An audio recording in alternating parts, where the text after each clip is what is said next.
Well, welcome to our next session in emotional intelligence.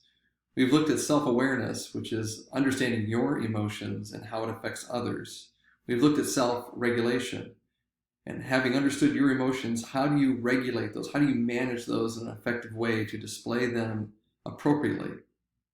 Now we're looking at empathy. Empathy is the ability to understand how others are feeling and responding appropriately. This is called the cornerstone of emotional intelligence. And that's because we are turning the corner here.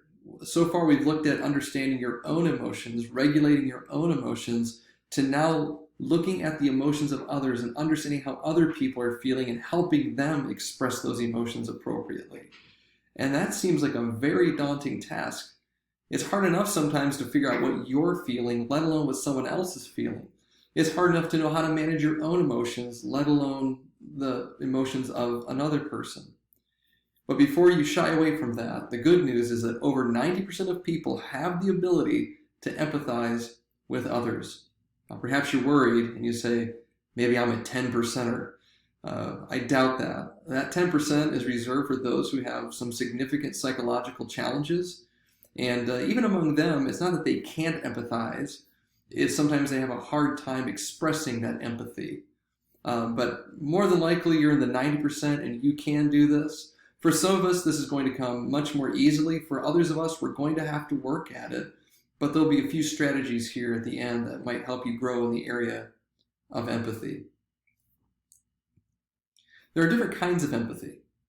Maybe a better word might be degrees of empathy. The first is cognitive empathy. That's the ability to understand how someone else feels. It's really the mental assent.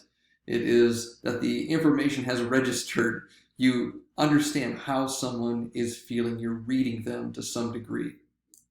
Then there is affective empathy. This is the ability to share in another's emotions or to be affected by another's emotions. It means rejoicing with those who rejoice and weeping with those who weep. You feel what they're feeling. And then lastly is compassionate empathy. That is moving simply beyond understanding and feeling to doing something. You're taking feeling to action. And at the end of the day, empathy is just another way of loving people. It is understanding who they are, feeling what they feel, and then doing something about that situation that is appropriate. So 3 different levels of empathy.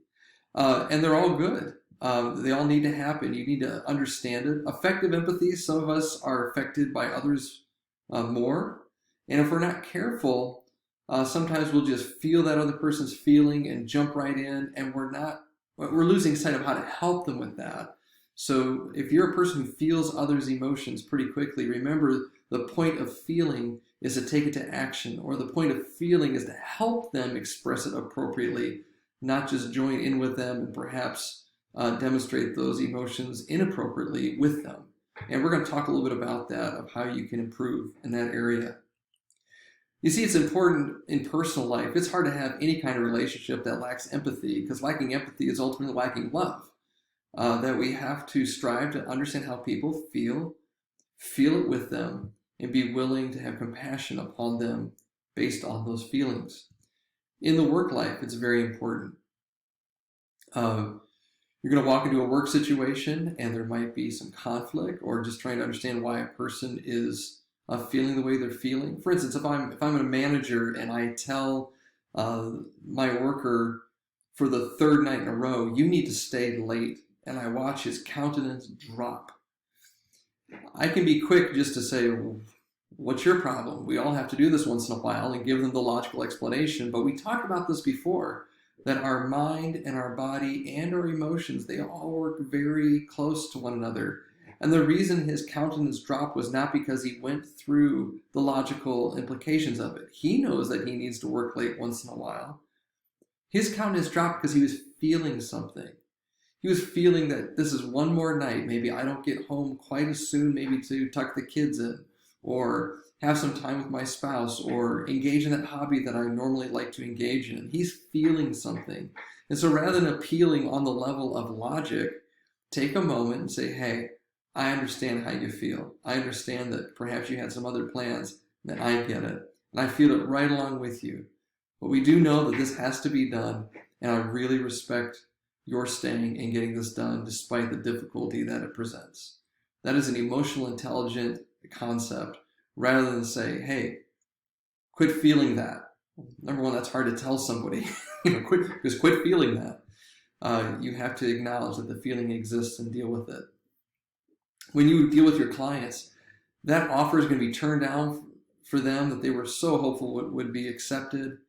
And it's good for you to understand how they're feeling, join in with them, and then channel that to say, I'm right with you. I'm disappointed, but there's a solution we're moving toward. And so I love you enough and I have empathy enough with you that we're going to take some action and see if we can get a better offer in a different situation. So as I mentioned, some of us are going to be good at this innately. Some of us are going to have to work at improving. So how do you actually improve in this area if you're struggling with empathy? Or even if you're good at empathizing, perhaps it's just that effective empathy. Can you get to the place where there's more of a compassionate empathy, where it's channeled appropriately in a loving way? Well, the first step is to strive toward the third position. Now, what I mean by that, I'm going to show in a graph here, or in a chart I think it might be helpful for us. Position number one is seeing, hearing, feeling the situation through our own filters. That's the self-awareness, self-regulation circle. But now we need to move to the second position, which is seeing, hearing, and feeling the situation through filters of the other person. That's empathy. Largely, it is cognitive and affective empathy. The loving thing to do, though, at the end of this is to move towards that third position. Because you can see how these first two positions can be imbalanced, especially in the area of conflict. When people have conflict, it's not that the facts are necessarily different. The facts are all the same. It's just there are two sets of filters happening here. It is good for you as you have conflict or try to work through a situation to say, I know how I view it. Let me try to see how they're viewing it. And so often, those are two very different filters that you feel like you have to just go one way or another. Because that's why you're having conflict, because the middle ground isn't easy to see. It is now taking your emotional intelligence and saying, I want to see this from a third position, as if I'm viewing these filters through an observer and inviting that other person. Sometimes you find out that the issue at hand isn't nearly as big as you think it is. Maybe you were the one having the response. You thought it was a big deal, but then when you step away from it, and look at it from how a third party would view this, you'd say, at the end of the day, it's not that big of a deal. And you can work through it, or it may tell you, this is a big deal.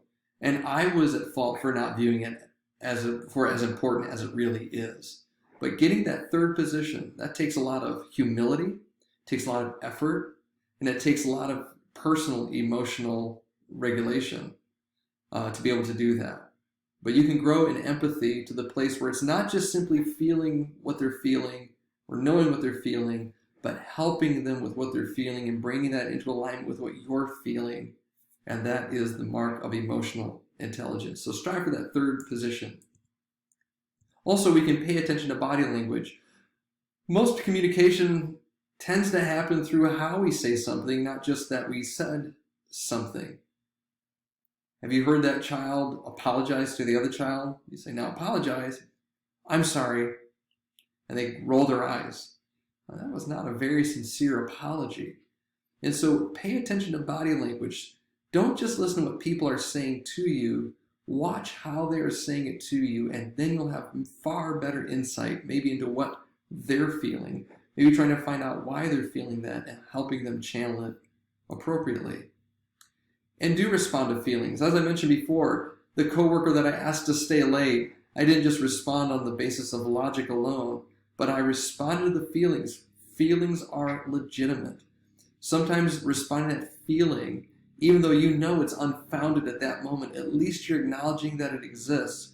And then once you have built the trust that they know that they can give a feeling and you're not just going to walk away, or you're not going to ignore it, or you're not going to respond with an inappropriate emotion, It allows them to express it, and then you can work through that. Once the feeling has been accepted, then you can maybe turn those feelings to more appropriate feelings, and most importantly, more appropriate expressions.